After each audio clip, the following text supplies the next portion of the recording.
Alrighty, welcome to the round two of the, what is it called? Round two of the Triple Crown held by Trail Trips and Events. Steve organises this one. Round two, so round one was the one out at Numinbah, round two is the one at Currumbin, and round three is the final. The Queen stage is out at Numinbah again, Coastal High. So this one is the Border Bolt, 31 kilometers, 1200 meters elevation, I think it was roughly, somewhere around that. A whole heap of pain, suffering, and fun all mixed in together in this juicy little cupcake. But got to cover a bit before we get into that.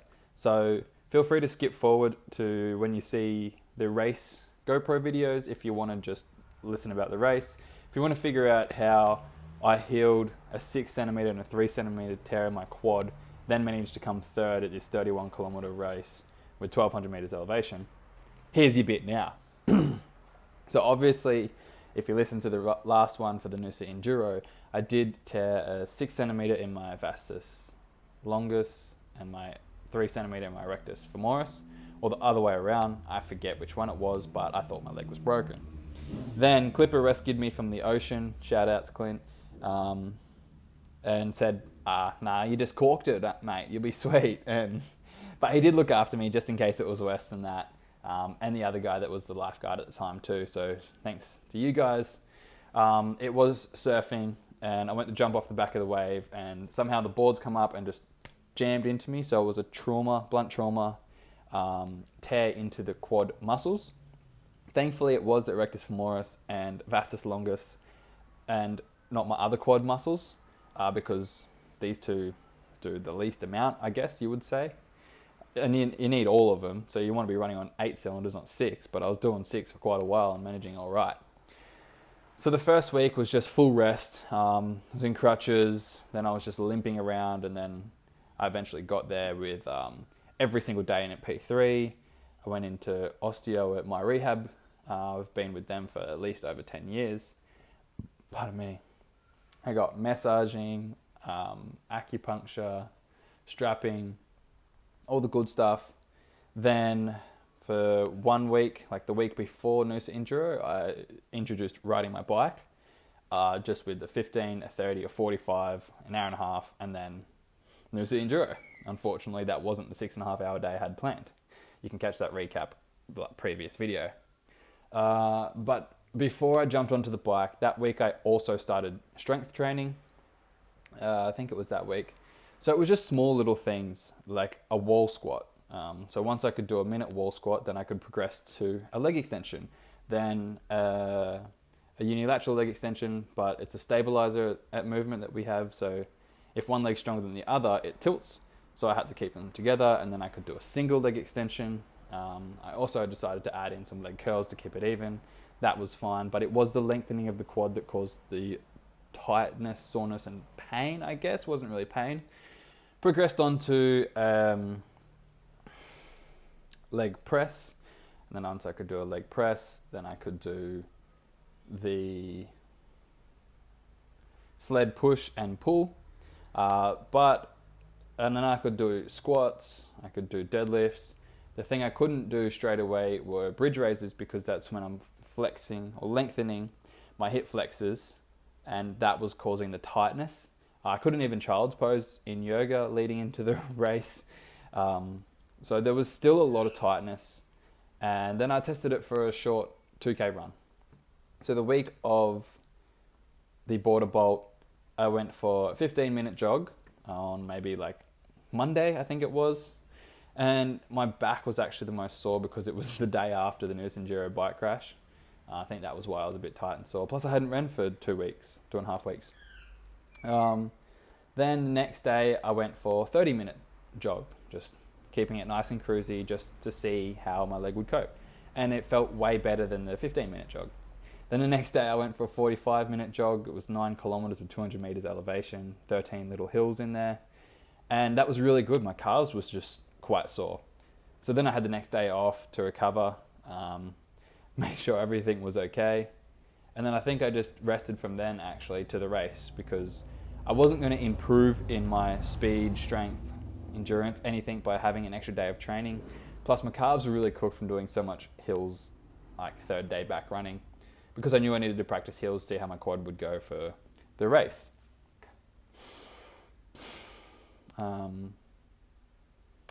Yeah, that's the lead in.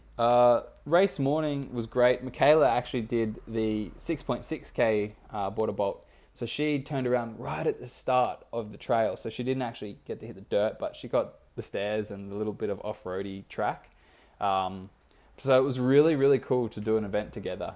We do have another one coming up at the end of the year too, and maybe some more in between then, because it was really nice to prepare for an event together and then head there. And I mean, she had to wait an hour and a half before she started after I started, but it was great for me. I was out running the whole time. And Michaela loved it too because she's coming back from a knee injury as well. I was just stoked to be on the start line because I really want to do the Triple Crown because you get a really cool medal for doing all three. And these were my practice races for the Coastal High 50. So I've never taken on 50. The longest I've ever run is 32 kilometers. I want to do a 50k, and why not do it in my backyard with the most insane running trails ever. You run through 2 national parks, like World Heritage listed national parks. Sick. So yeah, super stoked to do all 3 of these events because they put on mad events. And at first I was like, look, I'm not going to race this. I'm going to have to sell my ticket. Then I was like, I think I could finish this race if I walk all the hills and jog the flats and just get to the finish line. I shouldn't do any damage to my leg. Then I got to the point where I was like, I think I can do the whole thing and not cause any damage to my leg. And then I got to the stage where I was like, maybe I can do all right at this. And then now we're at race day. So I timed it to perfection. Dad would say I was running late because Dad likes to be early for things, but I literally walk over to the start line as he calls the 1 minute announcement, Cliff Bar, half in my mouth, chewing and having a good time. Walk up, see Liam. Didn't see Jack, unfortunately. I was hoping to have both of them, but the goal was to run with Liam on the flats and then my own just jog through the trails. And then I also saw Lindsay there too. So Lindsay was out on a surf trip through Fiji, Tahiti, and just getting absolutely, totally tubed. So I knew his fitness wasn't going to be there. He'd just come back from Fiji. I'd just come back from a leg injury. So we've had some amazing run triathlon battles like forever, since we ever used to train together with Rooney. So it's always great racing Lindsay in anything we race because it's always so close. Plus, I think he's doing the Triple Crown, and for the Triple Crown you get overall results as well across all 3. So at the moment, Liam's leading, then myself, and then I think Lindsay. So we're the top 3, and we all were there at this race together. We went out nice and hard. I think Liam and I went out at about 3:20 pace, which is a bit hard to do in trail shoes on the road with maybe 2 kilos in my vest. Liam runs shirtless and with a nerd belt, but I run with the vest because I'm practicing for the 50, and I just like to eat and drink. So I had 2 500ml bottles on me. I think I had 2 Cliff Bars, 2 gels, and some Cliff blocks, as well as my phone, and I think that was it. And it worked out pretty well, but I did forget my cramp fix. I did want to take cramp fix because I hadn't trained for 3 weeks, basically leading into this. I knew I hadn't prepared, so failure to prepare is preparing to fail. And now the race starts. So it was about 4Ks before we hit the trail. On the flats, Liam and I were going quite well. I was just nose breathing, super comfortable the whole time. And then we hit the first set of stairs and Liam went, and I was like, yeah, bye. And then we hit the downhills and the gap grew even bigger. And at one point I actually thought I would enter the trails in the lead, and that was going to be really cool because this is my home trail. I run like every weekend. But it is what it is. And then Lindsay passed me on the next downhill because downhills are never my friend, especially after coming back from this quad injury, and I just wanted to play it safe. Then I was like, oh, well, I'm in third. Like, this is cool. I'll catch the rest of them along the flat rolling sections. and then I dropped back into fourth. So I'm in fourth position before we even hit the trails. I don't know who the other guy was that passed me, but he runs for Norths. And then I was like, oh, well, I'll just have a jog. Like, benefits of not making the podium is I can leave straight after the race and go straight to the cafe. So then I just start vlogging everything, getting some cool videos. We hit the trails, and the first 5K I know because I run that every time I run the trails. It's just super nice and rolling. Then we run over that. Then the next section I've ever done once or twice, so up to the eco village or just past. And it starts with this crazy descent, all rocky, and Mum actually runs this quite a bit. So she was like, run next to the fence, that's the safest part, like it's barbed wire fence, so don't trip on it. And then, so I took that line, and then my parents were actually at the bottom of that hill, so they filmed everyone, and everyone else took different lines. And I ended up taking this line, and I don't run down hills like anybody else does. Well, the fast guys do anyway. They just stride out and just smash their knees.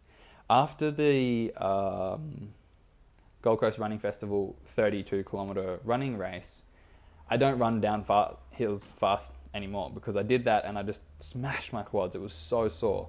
So now I just do really, really quick short steps down the hills. And as you can see by this video, I'm doing like 230 cadence. It's insane. But I'm flying down this hill and it's really fun because you kind of falling controlledly, just trying to not trip over yourself. And I also don't put my weight forward. I lean right back, and that helps me transfer the weight back, absorb it more through my legs, and not be dying, basically. From there, the next 10K was absolutely horrific. Just vertical climbs, walking all of them. I actually ended up having to walk down a couple descents in the mud that were just insane. But at the top of each climb were these amazing views. So it just opens up into this big clearing area with just grass and the view of the ocean. And I actually ran past one of my old housemates when we moved out of that house. She moved into this actually white house that I ran past, and now I'm living here at Kirra. So it was quite cool to run past our old place. And then one of our other housemates is actually living there as well. So that's really cool. I didn't know that until I posted the video, and she was like, oh, no way, that's my old house. So yeah, really, really cool. Then I hit the turnaround, hit the gate, spin back, and I kind of just at that point was like, oh, just go for a Sunday jog. And then running back, I got to see everyone else doing the 30K, and then everyone doing the 22 and the 13, and I got to see everyone's turnaround points and smile and wave, and everyone's so great at trail events. Everyone cheers each other on, even though we're like racing. I don't consider it racing. It's an event that you go to and you push yourself. You're not racing others, basically, until you get sucked into the race because you get close to a podium. So the first 20K was my own tempo, walking up and down a lot of the hills. I kind of hike, put my hands on my thighs and walk up like that. Shouts to Kyle for showing me that technique when we did goat loop one time. That's really helped. And then we hit the last 10K, and from there I knew I could actually run fast along the rolling hills because it's that 5K trail that I know, plus the stairs and the steep hills on the start finish. And I was like, yeah, you know what? I'm gonna race this last 10K. I feel really, really comfortable, and let's just see what happens. I start racing it. I catch up to Lindsay with about 7Ks to go. I pass an aid station with all the fixed nutrition gear, and in that, I'm pretty sure they would have had Cramp Fix. They had all their other gels as well. And I looked at it and I was like, nah, it's sweet as I've got a Cliff Citrus gel with some caffeine. I'll have that in a couple Ks, and then that's 5Ks to go. I just send it from there. With 5Ks to go, I reach into my vest pocket to find my gel. Is not there. So I've got the last 10Ks unfueled basically, which is nothing for a lot of people. Especially if you're only doing 10Ks, you don't need fuel. But for me, I hadn't trained. I needed the fuel better than I do. And I was practicing my timing nutrition for the 50K. So I've got nothing to have. Thankfully, I did actually have an extra couple blocks. So I had one of those. It got me a little bit. But then with 5Ks to go, I start cramping. I could feel it coming on in my adductors. And I was like, oh, they're tight. And then I could feel it coming in my hammies. And I was like, wow, they're really tight. I just pushed through this. We're almost home and hosed. And then coming down the hills, I think really takes it out of my legs.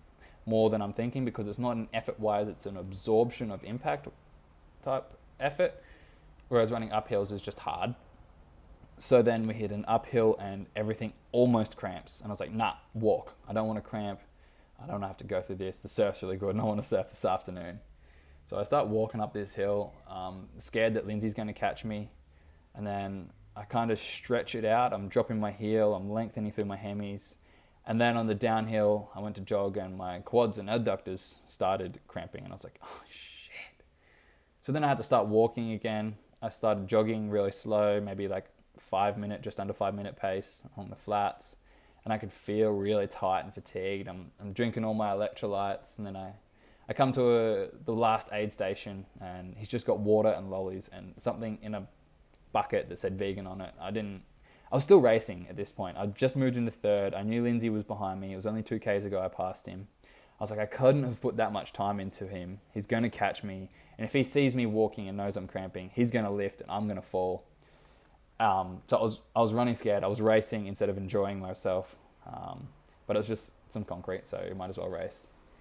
Then the last at least 2 kilometers, 3 kilometers, was basically shuffling. I stopped at this fence, did some stretches, swung my legs around to loosen the muscles out, and then just had to shuffle home at about 5:40 to 6 minute per kilometer pace, which was a real shame, but I knew I just had to finish and hopefully hold Lindsay off. And if he catches me, I'll just do like a Christian Blumenfeld and just push through it. It's kind of ironic because in the lead up to the race, when I ran those hills coming back, testing my legs, my Strava caption was, feel like Max Newman at the PTO European Open, because Maxi had an amazing run. Then at race day, I was like, oh my God, I'm basically running the same as Christian Blumenfeld at the PTO US Open. So yeah, I mean, I had a great time. It was so good to be back running, stoked to just make a start line, stoked that my leg was able to heal so well. I managed to hold on to third somehow as well, so I've got third twice in these events, sitting second overall. Super keen on the Coastal High 50. That one I will not race. I'm just going to survive and just jog through. Unless the training over the next 3 or 4 weeks feels incredible, maybe I'll contemplate racing. But for 50K, it's going to be my first time. It's 18 kilometers longer than any other run I've done. It's super hilly, so I'm just going to try and finish it and hope for the best from there. See you then.